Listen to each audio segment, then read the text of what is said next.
Hello students, कैसे हैं आप लोग। स्वागत है मेरे चैनल मैथ्स पोडियम में। और आज हम नया चैप्टर लेकर आए हैं क्लास 10th का, ग्राफ ऑफ लीनियर इक्वेशन, है ना। बहुत ही इम्पोर्टेंट है, बोर्ड एग्जाम में एक क्वेश्चन कंपलसरी इससे आते हैं, graph of linear equation in two variable से बात। तो आज का जो हमारा टॉपिक होगा वो हम ग्राफ के बारे में पढ़ेंगे कि किस तरीके का ग्राफ एग्जाम में आता है और कैसे पहचानेंगे कि हम जो एग्जाम में ग्राफ आया है उसका फिगर किस तरीके का बनेगा, और जो हमारा फिगर बना है वो सही है या गलत है वो कैसे पता चलेगा, है ना। क्योंकि ग्राफ जो है बहुत इंपॉर्टेंट है और हमको उसमें ज़्यादा टाइम नहीं देना है। हमको ग्राफ को एक बार में सही बना देना है। एग्जाम में इतना टाइम नहीं है कि आप ग्राफ बनाइए फिर मिटाइए फिर बनाइए। तो हम आज जो एक तरह से हम कह सकते हैं, जो आज का जो हमारा क्लास है वो एक ट्रिक का क्लास है। मतलब हम एग्जाम में पहले ही पता कर लेंगे कि ग्राफ हमारा कैसा होगा, नेचर ऑफ ग्राफ कैसा होगा। तो जनरली जो हमारा ग्राफ है वो 3 तरह का ग्राफ पढ़ना है आपको एग्जाम में, ठीक है। पहला जो ग्राफ आपका होगा, पहला जो ग्राफ बनेगा आपका वो होगा इंटरसेक्टिंग ग्राफ। पहला ग्राफ जो मान लीजिए आपका बनता है उसका नेचर हो सकता है वो इंटरसेक्टिंग ग्राफ हो, मतलब दोनों लाइन, ग्राफ के दोनों इक्वेशन का लाइन किसी पार्टिकुलर पॉइंट पे कट जाए। पार्टिकुलर पॉइंट पर जो कटेगा वही आपका x और y का वैल्यू होगा। मतलब हम ग्राफ के हेल्प से linear equation in two variable का आंसर फाइंड करते हैं विदाउट एनी सॉल्यूशन। मतलब उसको सॉल्व नहीं करना है आपको ग्राफ पे जो x और y का वैल्यू जो कटेगा वही उसका आपका आंसर आएगा। तो पहला ग्राफ आपका हो सकता है इंटरसेक्टिंग ग्राफ, ठीक है, इंटरसेक्टिंग ग्राफ जो एग्जाम में 90% क्वेश्चन आपका इंटरसेक्टिंग ग्राफ का ही होता है। मतलब आपका जो ग्राफ बनेगा वो इंटरसेक्टिंग ग्राफ होगा। फिर भी हमको तीनों तरह का ग्राफ जानना है। मतलब ग्राफ का जो पढ़ना है हम लोग 10th में लीनियर इक्वेशन टू वेरिएबल का, वो ग्राफ 3 तरह का बनता है। पहला आपका इंटरसेक्टिंग हो गया।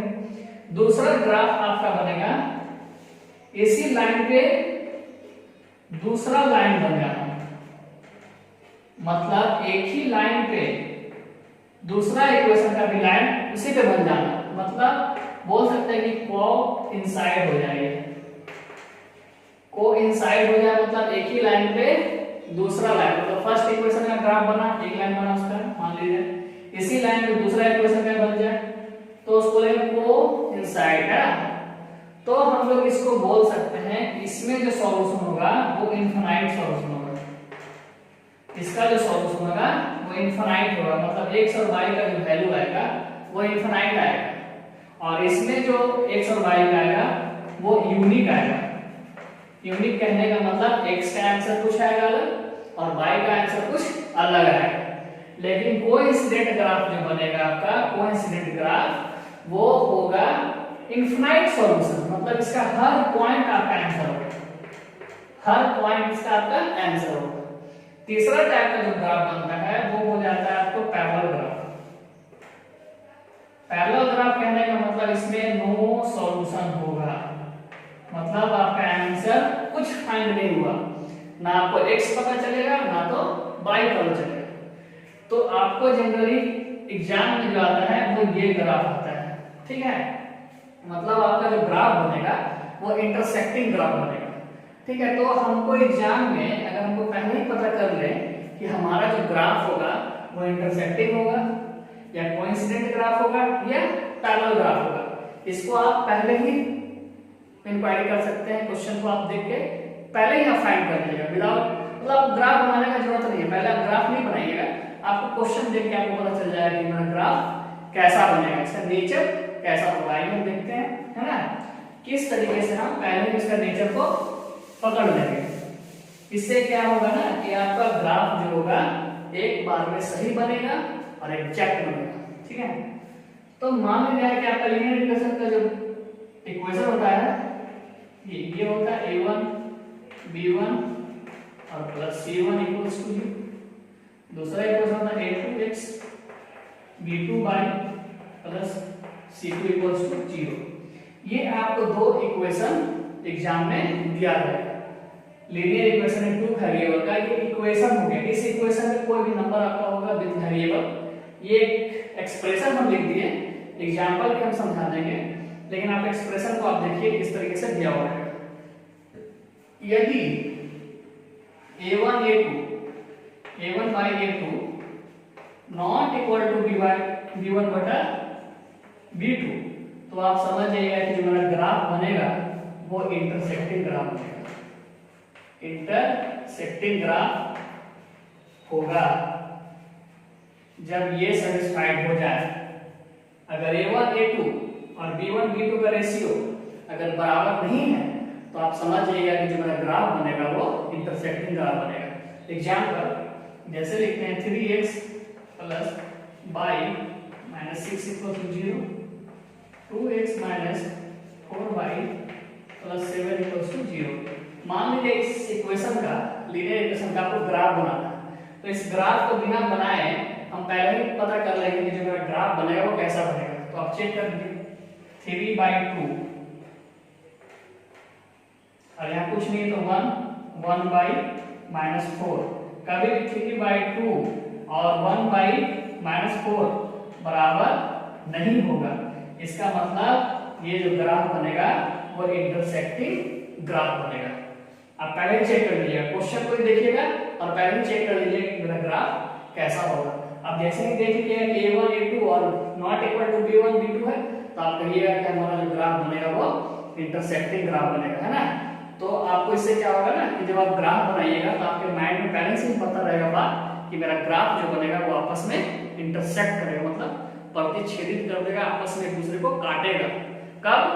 जब इसका a1 a2 और b1 b2 जब बराबर नहीं होगा।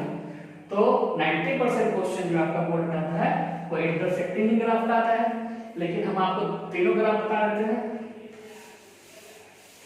उसी तरीके से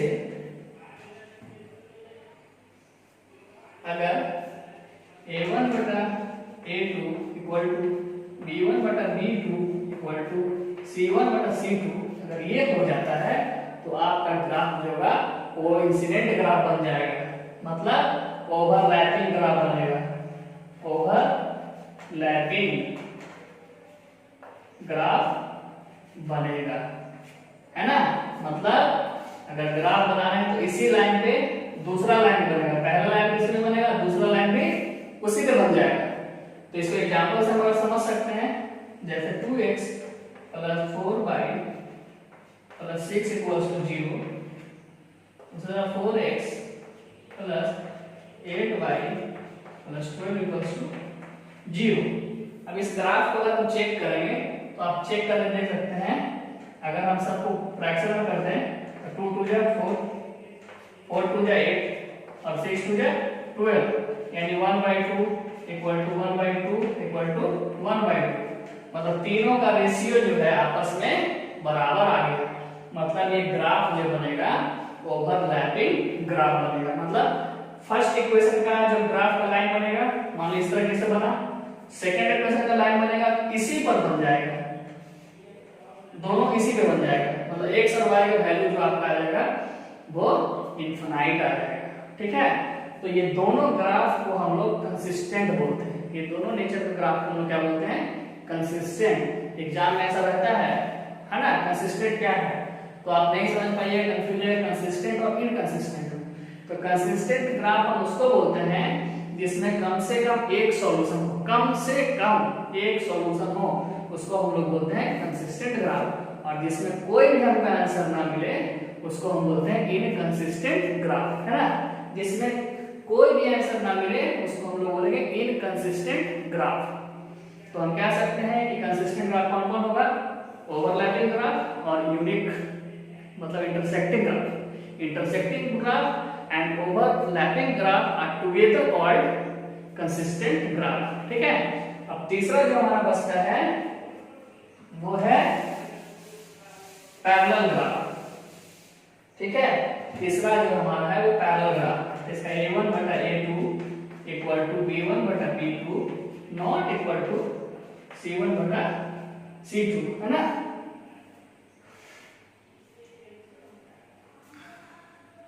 a1 बटा a2 इक्वल टू b1 बटा b2 not equal to c1 बटा c2। तो ये जो ग्राफ बनेगा आपका, ये पैरेलल ग्राफ बनेगा। मतलब आपका जो ग्राफ बनेगा वो दोनों लाइन आपस में पैरेलल हो रहा, मतलब नो सॉल्यूशन। नो सॉल्यूशन कहने का मतलब उसमें x और y का वैल्यू आप फाइंड नहीं कर सकते हैं, क्योंकि वो पैरेलल ग्राफ बनेगा। इस एग्जांपल में अगर देखा जाए तो 5x - 10y + 8 equals to 0, 10x - 20y - 6 equals to 0। तो आप देखिए कि इस ग्राफ पे सेटिस्फाइड हो रहा है। अगर इस पे सेटिस्फाइड हो गया तो आप समझ जाइए कि मेरा ये नो सॉल्यूशन का ग्राफ बनेगा। 5/10 और 10/20, तो 5 × 10 यानी 1/2, 10 × 20 यानी 1/2, 1/2 बराबर है, मगर 8/6 इसके बराबर नहीं है। मतलब ये दोनों बराबर है मगर ये बराबर इससे नहीं है। तो ये जो ग्राफ बन जाएगा आपका पैरेलल ग्राफ बनेगा, जिसको नो सॉल्यूशन भी बोलते हैं या इनकंसिस्टेंट ग्राफ भी बोलते हैं। ठीक है, इनकंसिस्टेंट ग्राफ भी बोल सकते हैं। तो कंसिस्टेंट और इनकंसिस्टेंट में आप कंफ्यूजन क्रिएट नहीं करिएगा, आप कंफ्यूज मत होइए एग्जाम में कि कंसिस्टेंट क्या है और इनकंसिस्टेंट क्या है। तो इंटरसेक्टिंग ग्राफ और overlapping graph are called consistent graph and parallel graph is known as inconsistent graph. जिसका सॉल्यूशन नहीं मिले वो इनकंसिस्टेंट, और जिसका सॉल्यूशन कम से कम एक मिल जाए तो वो कंसिस्टेंट। ठीक है, कंफ्यूज मत करिएगा कंसिस्टेंट और इनकंसिस्टेंट। तो आप एग्जाम में पहले ही आप क्लियर हो सकते हैं कि जो हमारा ग्राफ का जो फिगर बनेगा वो कैसा बनेगा, क्योंकि तीन ही फिगर पढ़ना है आपको, इंटरसेक्टिंग, ओवरलैपिंग एंड पैरेलल। और एग्जाम में 90% जो आपका ग्राफ आता है, 90 या 95% जो ग्राफ आएगा आपको वो इंटरसेक्टिंग ही ग्राफ आएगा। ठीक है, फिर भी नॉलेज के लिए आपको अगर पता रहेगा तो आपको ग्राफ बनाने में आसानी होगा और आप एक बार में ग्राफ को बना लीजिएगा। तो आज का जो हमारा टॉपिक था नेचर ऑफ ग्राफ, वो मेरा कंप्लीट हो गया नेचर ऑफ ग्राफ के बारे में। अगले टॉपिक में हम ग्राफ बनाना आपको सिखाएंगे। ठीक है, कमेंट जरूर करें कि नेक्स्ट टॉपिक के लिए, ताकि हम वीडियो जल्दी से जल्दी बना दें आपके लिए। नेक्स्ट टॉपिक में हम लोग graph, how to draw graph, है ना। फर्स्ट टॉपिक में हमने पढ़ लिया नेचर ऑफ ग्राफ, मतलब हमारा नेचर जो होगा ग्राफ का वो कैसा होगा, इंटरसेक्टिंग होगा, पैरेलल होगा या ओवरलैपिंग होगा। सेकेंड लेक्चर में हम लोग पढ़ेंगे कि ग्राफ किस तरीके से बनाते हैं। ठीक है, कॉपी पे ग्राफ पेपर पे किस तरीके से हम लोग ग्राफ को सॉल्व करते हैं। ठीक है, तो आज के वीडियो के लिए इतना ही। अगले वीडियो के लिए आप कमेंट करें और लाइक और सब्सक्राइब जरूर करें मेरे चैनल को इसी तरीके, ताकि हम वीडियो आपके लिए बनाते रहें।